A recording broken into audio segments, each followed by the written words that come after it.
you're talking about accelerating the placebo process.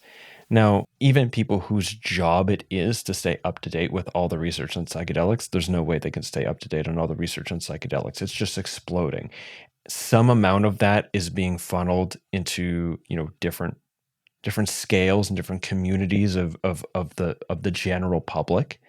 And in the midst of that, some of it is being well represented and some of it is being poorly represented. Some of it is not yet updated. Okay. One of the things that seems to be quite common right now is a perception based on probably early research and various claims being made by different researchers based on their specific data sets, Right. that microdosing is all just placebo. Right. You address this in the book, and I'd love to hear your thoughts on it now. Is it just placebo? Well, let's go back a step. Placebo, which is almost a negative word in the science world because it confounds their experiment, is the natural healing capacity of the human body, of the body. And it is accelerated by all kinds of things. If you're given a nothing pill by someone dressed as I am, you'll have a certain amount of positive reaction because I've said it's positive. If I change into a medical costume and give you the exact same words and the exact same pill, it'll have a much stronger effect. Okay, because the natural healing system of the body has now been convinced that because you're wearing something medical, probably you know more, and therefore so forth and so on. Okay, advertisers understand this perfectly, which is you obviously use everything you can, especially when you're into healing. If there are studies which can differentiate, so is there something you can cut the placebo out of? Well, here's a very simple one done again by Connor Murray, which is you give a sufficiently low dose, and this isn't easy, of microdosing so that people actually don't guess. And then you are measuring brainwaves. Now, it turns out when you ask people to, use more strength or smile more or digest better, placebo may help. Nobody's figured out how to jiggle your brainwaves. And so you're simply measuring an actual physiological shift caused by the microdose. And the people who don't get a microdose, their brainwaves don't change. And the people who do have a microdose, they show improved complexity. They showed improved functioning. Now, what's wonderful about the experiment is if you keep raising the dose, that improved functioning goes away. So we're talking literally the microdose space. There's no placebo in it. So we have something that is independent of opinion. Okay? And that is the effect.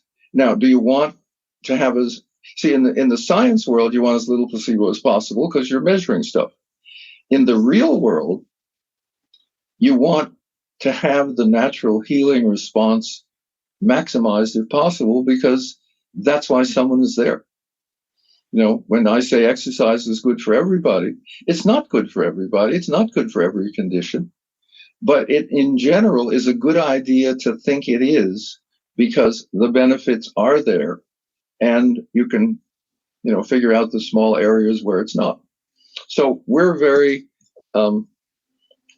aware that when someone says it's only placebo, one is they don't know what placebo means. And two is the kind of changes we're seeing. People who've been depressed for 20 years, they've taken 15 different drugs. None of them seem to help.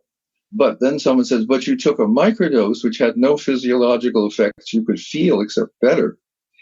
That must have been just your mind because you're a placebo. Clearly the placebo worked and all these others didn't. Doesn't make sense. Okay. Also, another helpful thing that's often brought up is the analogy to homeopathy. I had a medical doctor come up to me a month ago and she said, look, microdosing is just the homeopathy of psychedelics. And I'm not bashing homeopathy. I actually think homeopathy works in many situations and animals in India. It's a big deal. And I've had experiences of it. But when you get to the higher doses of homeopathy, you have less statistically than one of the original molecules of the substance left. When you're microdosing, each microgram of LSD has 1.54 quadrillion, that's 16 zeros, molecules. So the average microdose has about 15 quadrillion molecules. Your body has 30 or 40 trillion cells. It's not hard to imagine that there's plenty going on in a microdose to really have this impact. So it's not like nothing's actually happening.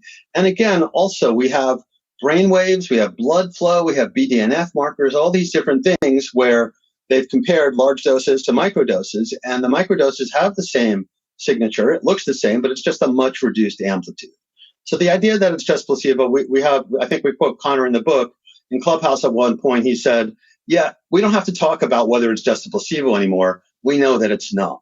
So that's pretty much where we are. So, I mean, I'm going to try to shorten this into a tweet, or well, a Blue Sky post.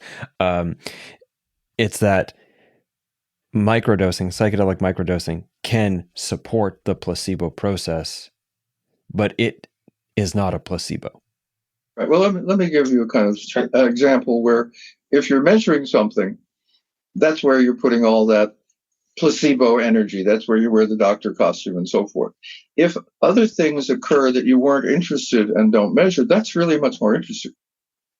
What we found, we were asking people to, they would write us and say, how do I do this? And we would write back and say, here's the doses and so forth. And we'd like you to take a little daily mood test to take you about a minute. How are you feeling? Happy, sad, depressed, anxious, etc.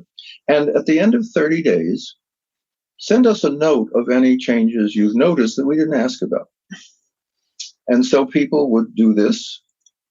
And then at the end of 30 days, they would write us a note and they'd say, I hadn't noticed, but now that I'm looking back over the month, I was taking it because I'm a B student and I wanted to get better grades, and I am getting better grades. Thank you very much.